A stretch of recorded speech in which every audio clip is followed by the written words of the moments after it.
बालमानसशास्त्र आणि अध्यापनशास्त्र या विषयासाठी आपण वस्तुनिष्ठ प्रश्न पाहणार आहोत.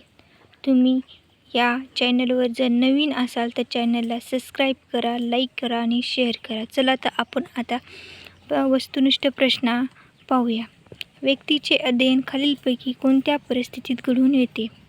नैसर्गिक वातावरण, नियंत्रित वातावरण, पर्यवेक्षित वातावरण, नैसर्गिक तसे नियंत्रित वातावरण.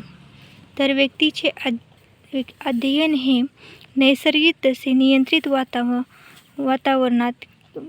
वातावरणाच्या परिस्थितीत घडून येते. उच्च माध्यमिक स्तरावर सध्या डॅडच्या पद्धतीचा वापर केला जातो. अवलोकन पद्धती, निरीक्षण पद्धती, चिंतन व मनन पद्धती की व्याख्यान पद्धती. उच्च माध्यमिक स्तरावर सध्या व्याख्यान पद्धतीचा वापर केला जातो. खालीलपैकी डॅडचे शिक्षणाच्या मुख्य उद्दिष्टांपैकी एक आहे. नोकरी, समाज परिवर्तन, शिक्षकांचा उदरनिर्वाह की वरील सर्व? समाज परिवर्तन हे शिक्षणाच्या मुख्य उद्दिष्टांपैकी एक आहे. शालेय गणवेशाच्या माध्यमातून डॅडच्या मूल्याची जपणूक होते. विषमता, विविधता, समता, लोकशाही. शालेय गणवेशाच्या माध्यमातून समता या मूल्याची जपणूक होते. डॅश हा प्रश्न उत्तराचा मुख्य उद्देश आहे. परीक्षेत अधिकाधिक गुण मिळवणे, विद्यार्थ्यांची जिज्ञासा वाढविणे, विद्यार्थ्यांची श्रवण क्षमता वाढविणे, विद्यार्थ्यांचे अज्ञान उघडे करणे. तर विद्यार्थ्यांची जिज्ञासा वाढविणे हा प्रश्न उत्तराचा मुख्य उद्देश आहे. या डॅशच्या अध्यापन पद्धतीत विद्यार्थ्यांचा सहभाग अधिक असतो. चर्चा पद्धती, व्याख्यान पद्धती, अवलोकन पद्धती, कथाकथन पद्धती. तर चर्चा पद्धती या अध्यापन पद्धतीत विद्यार्थ्यांचा सहभाग अधिक असतो.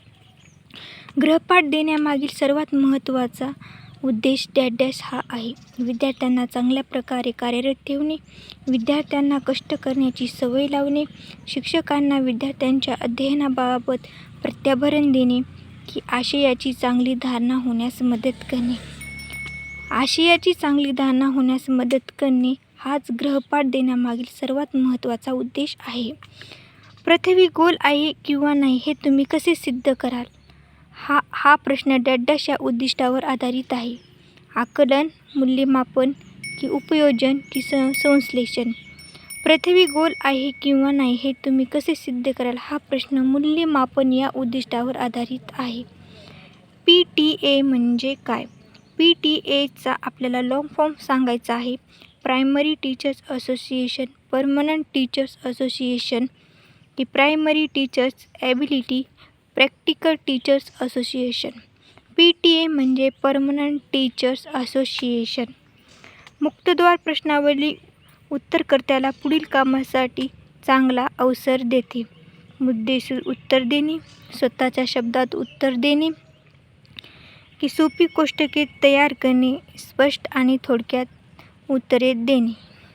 मुक्तद्वार प्रश्नावली उत्तरकर्त्याला स्वतःच्या शब्दात उत्तरे देणे या कामासाठी चांगला अवसर देते. शिक्षकांसाठी आवश्यक असलेली सर्वात महत्त्वाची बाब म्हणजे काय? खडू, फळा व शिक्षक, शिक्षक व विद्यार्थी, महाविद्यालय व शिक्षक व शैक्षणिक साधने. शिक्षणासाठी आवश्यक असलेली सर्वात महत्त्वाची बाब म्हणजे शिक्षक व विद्यार्थी होय. डॅश हे मूल्यमापनाचे महत्त्वाचे साधन आहे. परीक्षा, शाळा, रोजगार की कार्यानुभव. परीक्षा हे मूल्यमापनाचे महत्त्वाचे साधन आहे. खालीलपैकी शिक्षण सहाय्य साधन कोणते?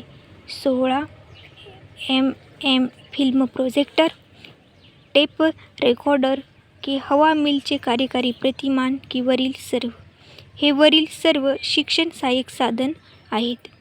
स्किनर या मानसशास्त्राचे अध्ययन प्रक्रियेमध्ये स्थान महत्त्वाचे मानले आहे. त्यांच्या अध्ययन उत्पत्तीनुसार अचूक प्रतिसादाला जर ताबडतोब प्रबलन मिळाले तर तीच कृती पुन्हा घडण्याची शक्यता वाटते. खालीलपैकी कोणते विधान या वर्णनाशी जुळते?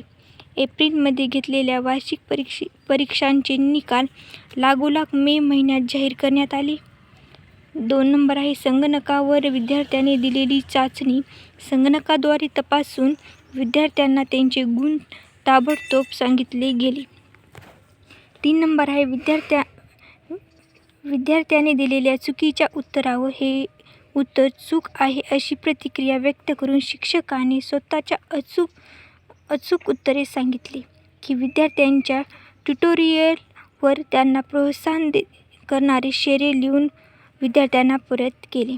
याचं उत्तर आहे संगणकावर विद्यार्थ्यांनी दिलेली चाचणी संगणकाद्वारे तपासून विद्यार्थ्यांना त्यांचे गुण ताबडतोब सांगितले गेले.